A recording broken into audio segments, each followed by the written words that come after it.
ইংল্যান্ডের wicketkeeper batter Josh Butler টি-20 ক্রিকেটে নতুন এক রেকর্ড গড়েছেন। ওয়েস্ট ইন্ডিজের সাবেক অধিনায়ক কায়রন পলার্ডকে টপকে এই ফরম্যাটে ইতিহাসে সর্বোচ্চ রান সংগ্রাহকের তালিকায় শীর্ষে উঠে এসেছেন তিনি। দ্য 100 টুর্নামেন্টে ম্যানচেস্টার সুপার জায়ান্টসের হয়ে ওয়েলস ফায়ারের বিপক্ষে খেলতে নেমে এই কীর্তি করেন বাটলার। ম্যাচটিতে মাত্র 20 বলে অপরাজিত 51 রানের ঝড়ো ইনিংস খেলেন তিনি।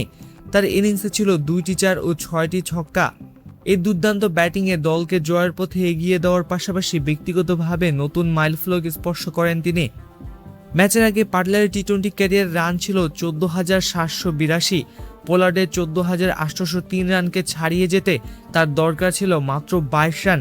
সে লক্ষ্য সহজেই পেরিয়ে যান তিনি এবং ইনিংস শেষে তার মোট রান দাঁড়ায় 14,833। বাটলারের এই অর্জন আরও বিশেষ হয়ে উঠেছে তার কম ইনিংসে রেকর্ড গড়ার কারণে। পোলার্ড যেখানে 663 ইনিংসে 14,803 রান করেছিলেন, সেখানে বাটলার মাত্র 492 ইনিংসে 14,833 রানে পৌঁছে গেছেন। অর্থাৎ 171টি ইনিংস কম খেলেই তিনি এই রেকর্ড নিজের করে নিয়েছেন। টি-20 ক্রিকেটের সর্বোচ্চ রান সংগ্রাহকের মুকুট এর আগে কয়েকবার হাতবদল হয়েছে। দীর্ঘদিন এই তালিকার শীর্ষে ছিলেন ক্যারিবিয়ান কিংবদন্তি ক্রিস গেল, পরে সে অবস্থান দখল করেন কায়রন পলার্ড। এবার সেই রেকর্ড ভেঙে নতুন ইতিহাস তৈরি করলেন বাটলার। টি-20 ক্যারিয়ারে বাটলারের পরিসংখ্যানও তার সাফল্যের প্রমাণ দেয়।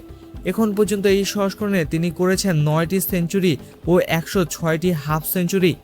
আন্তর্জাতিক ক্রিকেটের পাশাপাশি বিশ্বের বিভিন্ন ফ্র্যাঞ্চাইজি লিগে নিয়মিত পারফরমেন্সের কারণেই তিনি এই অনন্য অবস্থানে পৌঁছেছেন।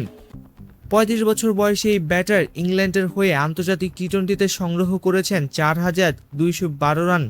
পাশাপাশি আইপিএল, এসএ টি-20 ও দ্য 100 সহ বিভিন্ন ফ্র্যাঞ্চাইজি লিগেও তার ধারাবাহিক পারফরমেন্স তাকে টি-20 ক্রিকেটের অন্যতম সফল ব্যাটার হিসেবে প্রতিষ্ঠিত করেছে।